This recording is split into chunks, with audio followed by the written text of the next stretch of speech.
Alright, hi guys. So, this is going to be my 42nd video, and as we all know, that's a very special and important number, so I decided to make it a special and important video.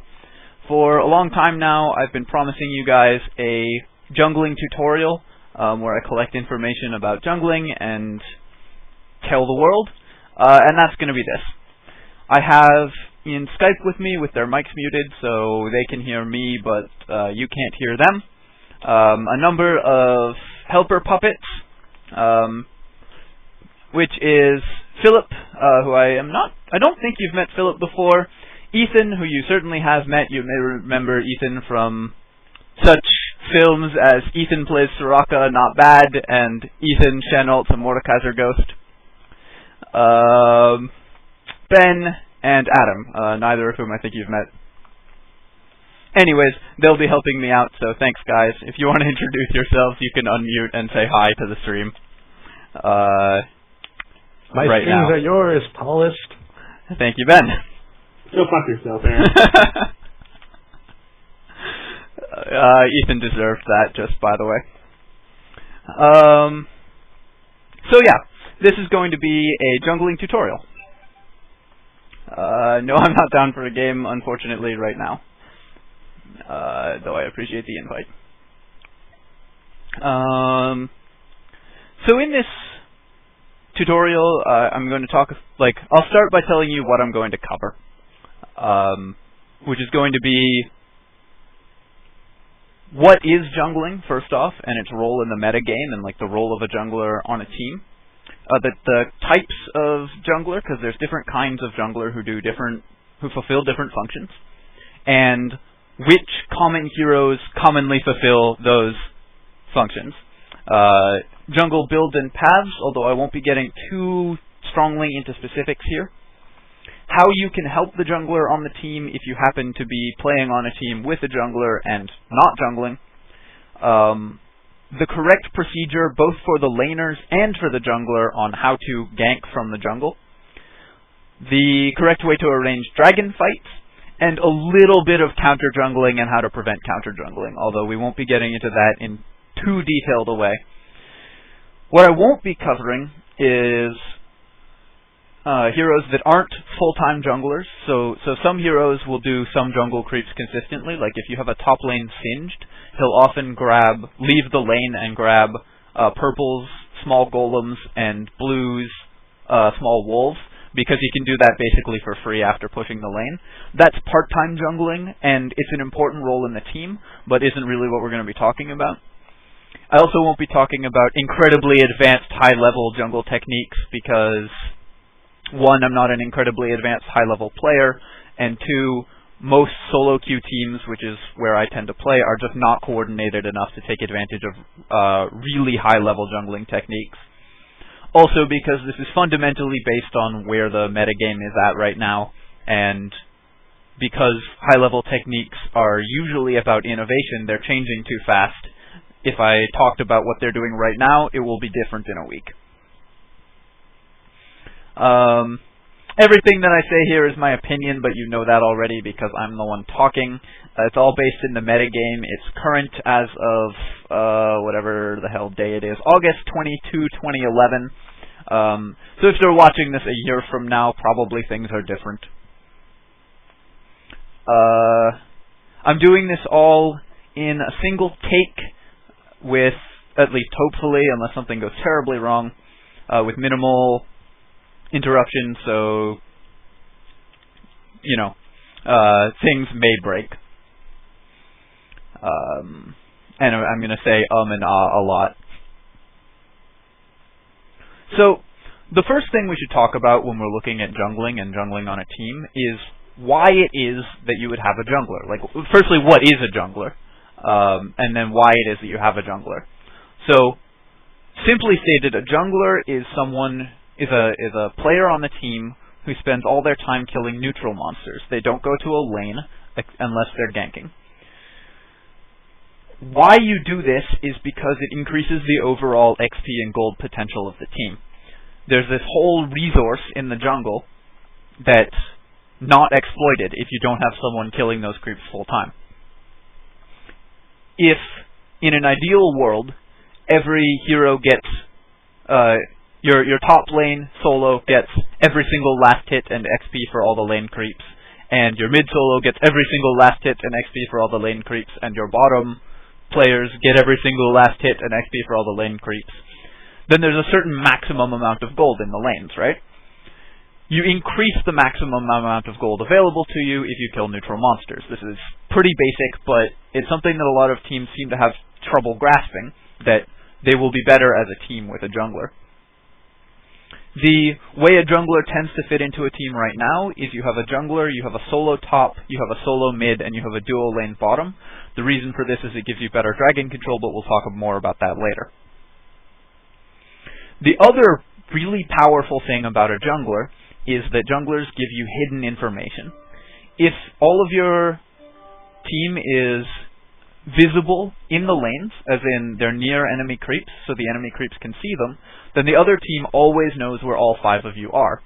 When you're in the jungle, there's no enemy creeps or heroes nearby, so unless they have wards, they don't know where you are. This forces them to play more cautiously, and if they start playing too aggressively, you might be there and be able to kill them. Hidden information is always good, which is why a jungler is so powerful. In this way, it's a lot like running a stealth champion or a roamer.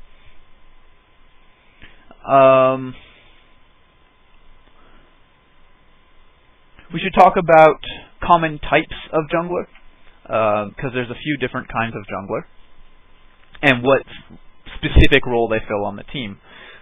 All junglers give you more gold and more experience as a team, but a bunch of junglers bring different things to the team.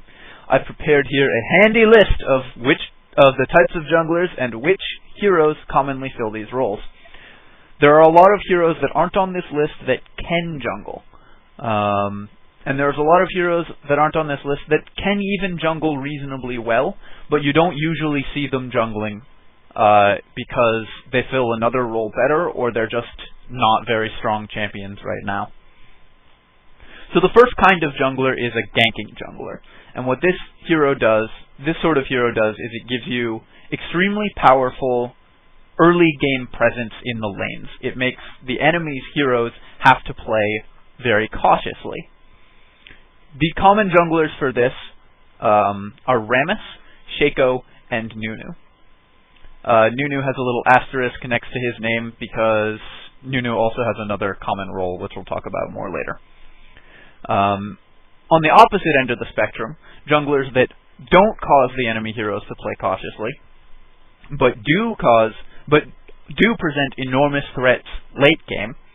You have carry junglers. These junglers will pretty much stay in the jungle because they don't have fantastic laning skills, so that they can just farm up in relative peace and safety at a relatively steady pace all game, and then come out late game and carry. The common junglers that do this are Master Yi, Olaf, and Tryndamere. Now, there's a whole lot of junglers that you see all the time in pro play that don't fall into either of those two categories, and that's because the ones that you see in pro play pretty much are the champions that do both of those things. They're champions that provide early game pressure and can carry into late game. And these are the champions that are really good in the jungle. The previous two are reasonable champions to pick for the jungle, but they're not top tier because they only do one thing. But Gangplank, Nocturne, Lee Sin, Trundle, Udyr, Warwick, and Xin Zhao are the top tier junglers because they can gank very effectively and they can carry. Now there's two junglers that are missing from this, and they're very common junglers. And these junglers don't really fit into any of these categories because they don't have extremely powerful ganks and they don't carry in a traditional sense. But what they do is they offer amazing late game teamfight utility. These are Amumu and Fiddlesticks, both of which can land ultimates that just win the game by themselves. So you see Amumu and Fiddlesticks all the time in the jungle because that's such a powerful effect. Lastly, there's a couple junglers that jungle very effectively, but just for whatever reason are more often seen in solo lanes. Irelia and Jarvan are the premier examples of that. Like, you'll usually see them solo top, but they're pretty good in the jungle, and you see that sometimes. I have Navis down here because he now can jungle as of a recent patch, but he's not as established in that role as as Irelia or Jarvan. So now we have an idea of what kinds of junglers there are, and which champions fit each of those distinct roles. The junglers that we really need to focus on are the 9 junglers here, so the ganking and carry junglers, and the 2 teamfight junglers. Those are the ones that are really, really important in competitive play, and you'll see them as common picks. Some of these heroes are also seen in solo lanes. Udyr, Warwick, Xin Zhao, Lee Sin, even Trundle sometimes, Gangplank sometimes, Nocturne never. But Udyr and Warwick and Xin Zhao especially are also seen in solo lanes, but they're seen commonly enough in the jungle that they're probably played a little more in the jungle than they are solo.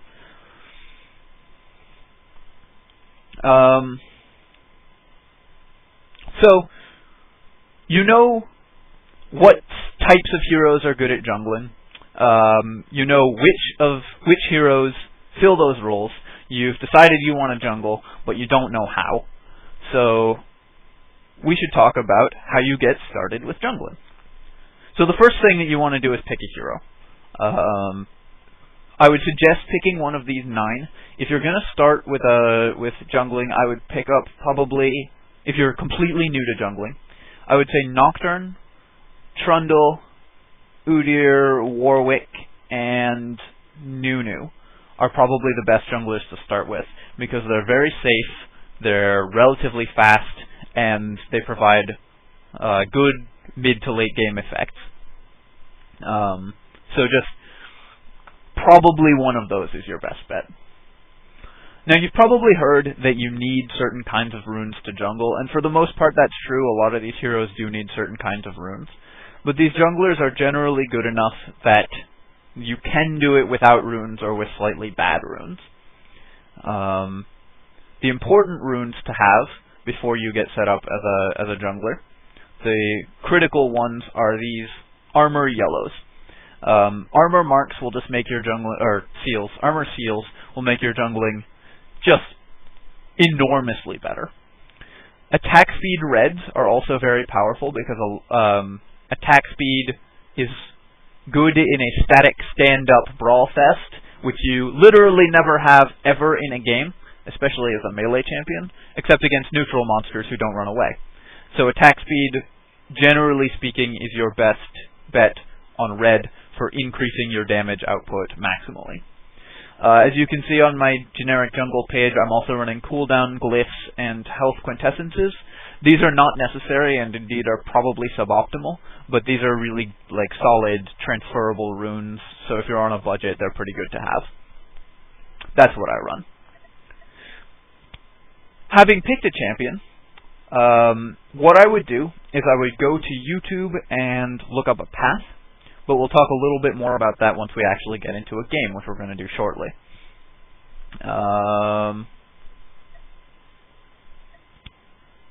You know what? Let's load up a game, because we've given a whole bunch of background information, and now we can do foreground information. I assume everyone is ready, and if not, kind of sucks to be you guys. Okay. Yes, we still want to continue even though we won't be receiving IP or XP. So I want everyone to pick a random champion. I'm going to say for the sake of argument, we're sending Philip solo top and Ethan solo mid with Adam and Ben dual laning bottom. It doesn't matter what you pick at all. For this demonstration, I'm going to be what am I jungling?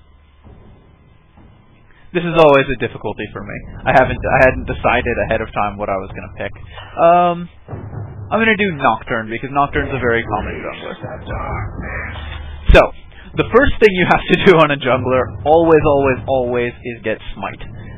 Junglers that don't get Smite are never going to be able to contribute effectively. Your jungling is much slower, you can't fight for neutral buffs, like you can't counter jungle and you are very vulnerable to counter jungling, you can't fight for dragon, you can't steal baron. Without Smite, you might as well not be jungling.